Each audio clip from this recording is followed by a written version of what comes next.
Getting inducted into the Hall of Fame is obviously incredible for all the fans and for yourself, but to earn that adulation and that affirmation and that confirmation, if you will, from all of the drivers and your peers, what does that mean to you when you sit there and be like, wow? Yeah, I really, like, my fuel is that confirmation and someone saying, you know, that, man, I value you, you know, and you're important to me, you're important to this. That affirmation, that's the fuel that I need in my tank, right? And everybody has sort of a different language, you know, that gets them going and keeps them motivated. And some people, some people it's material things, or some people it's different. But for me, I always needed affirmation. I always needed someone to be telling me, you're making the right choice, or this is a good thing you're doing. I didn't think we were going to talk about the 5 love languages, you know, right?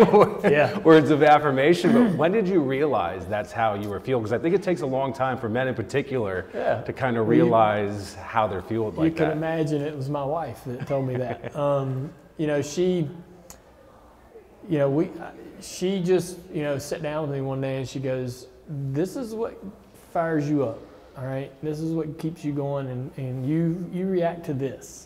And this is what I react to, and I'm like, wow, you know, it makes a lot of sense. And because I would try, you know, if you really want to get into it, I would try to, I thought that my wife would respond to what I liked, right? I liked the affirmation and all that, and I thought that would be great. She would love it, right? And she's like, no, that doesn't do it for me. You know, this is how you get to me. You were talking earlier, this is a time to kind of slow down and reflect on everything you've done. What does it mean to you emotionally to just know that you're going to be next to your dad in the NASCAR Hall of Fame? I mean, that's a big statement and pretty cool. Yeah, it fills a void in my life. It's easy to say it checks a box, but it really does fill this sort of personal void. A son loves to get his father's approval.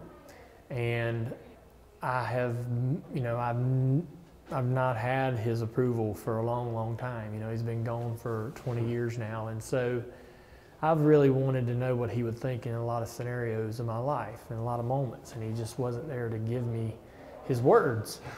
And there's only rare moments where I know for sure what, you know, that he would be proud, that he would be happy, that he would be pleased, 100% without a doubt. And this is one of those moments.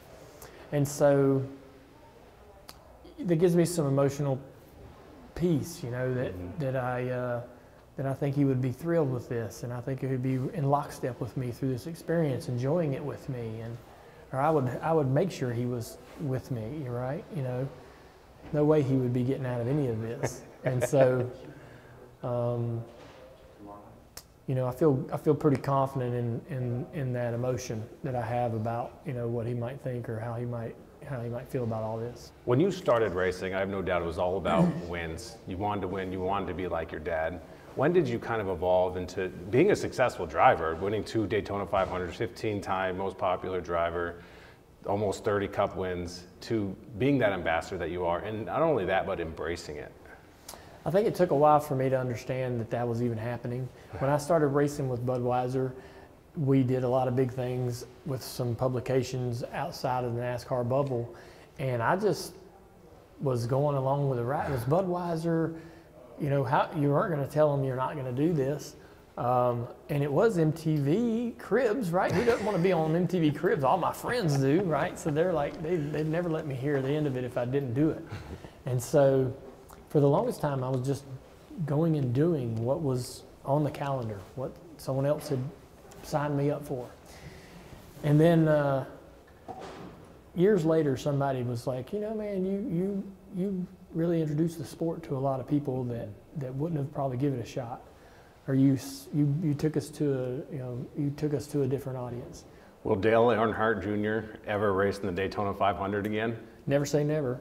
You know, I don't think I have any plans to do it in the near future, but time's running out. If I want to do that, I better hurry up.